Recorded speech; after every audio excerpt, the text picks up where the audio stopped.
Today we're going to take a look at Perivale Station. It's on the western section of the Central Line in the borough of Ealing. It looks very much like your typical underground station of the 1940s. But what if I were to tell you that it's not an underground station at all? Well, that would be a lie. It clearly is an underground station, it says right there on the sign. But it wasn't built as such. The line here was built as a joint venture between two mainline railway companies, the Great Western Railway and the Great Central Railway. It provided a link between the Great Western's main line and the Great Central's Chiltern main line. The story behind this is complicated, but long story short, the two companies built this railway to give them a better route between London and the Midlands. The Great Central wanted to get to London, the Great Western wanted to get to the Midlands.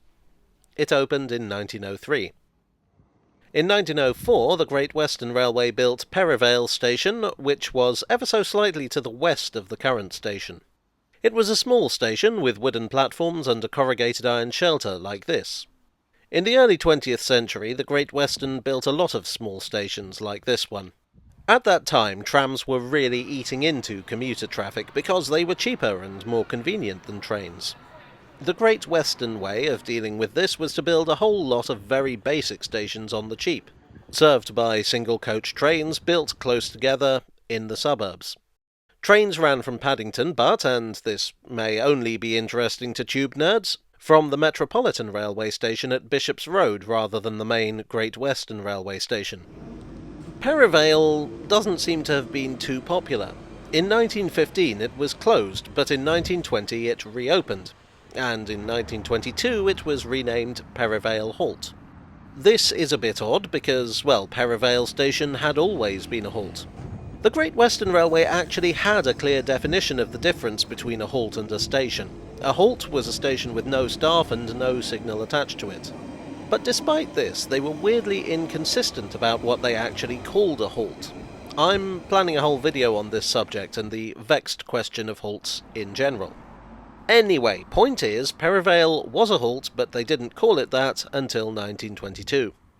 Perivale was a sleepy sort of place at this time. In fact, the 1921 census listed a population of only 114 people, which probably explains why the station wasn't so popular. But things were changing. The A40 road made central London easily accessible by car, and the growth of electric train services made the suburbs in general a very attractive place to live. Factories popped up around Perivale and housing estates were built. It looked like Little Perivale Halt was due an upgrade. In 1935, the New Works programme was published by London Transport. This was to be an overhaul of London's transport. As part of this, several commuter railways were to be connected to and absorbed into the Underground.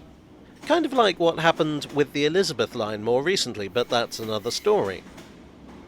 Anyway, the line from North Acton to Denham, which Perivale is on, was to be taken over by the Central line. In the end, the takeover only went as far as West Ruislip. The Great Western actually had worked with the Central line before.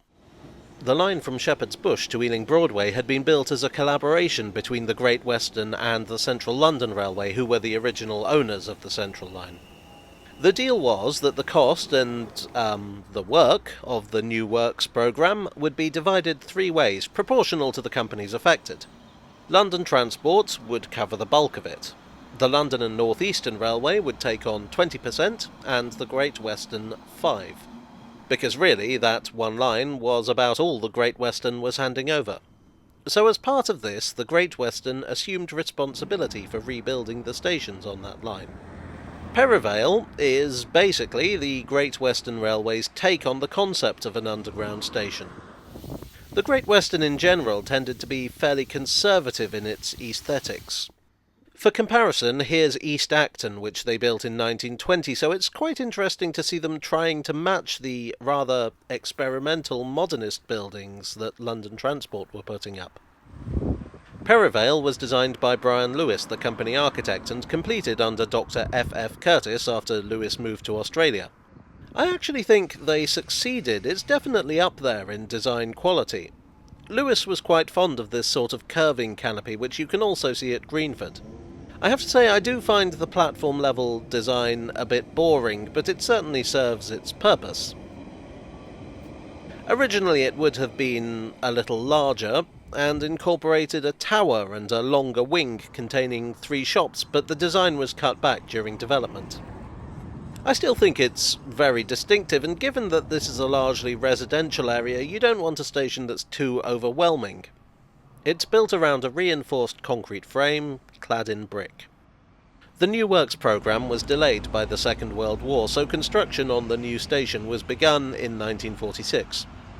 It had rather rushly been promised that the station would open on the 30th of June 1947. Bad weather and a general shortage of labour delayed completion of the building. But nevertheless, they did manage to get it open. They built a temporary entrance within the shell of the incomplete station out of bits of Anderson air raid shelters.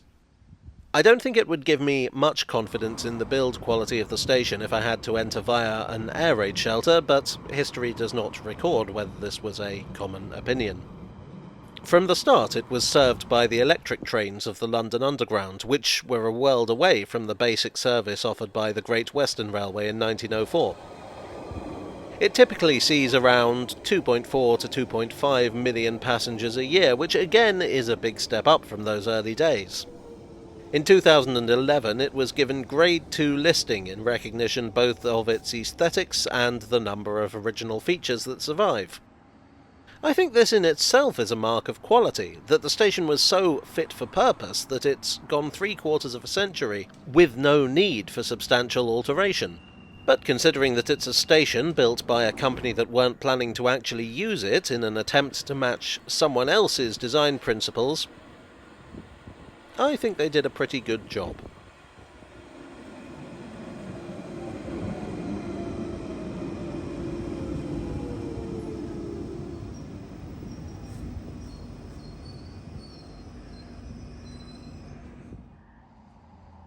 Well, I hope you enjoyed this copycat tale from the tube. If you did, please do click the like button and consider subscribing for more.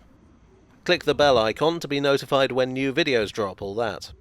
On the same day I filmed this, I also got some footage at Hanger Lane, so expect that in the not-too-distant future.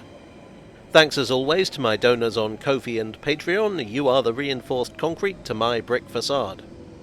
And I'll see you all again very soon for another tale from the tube.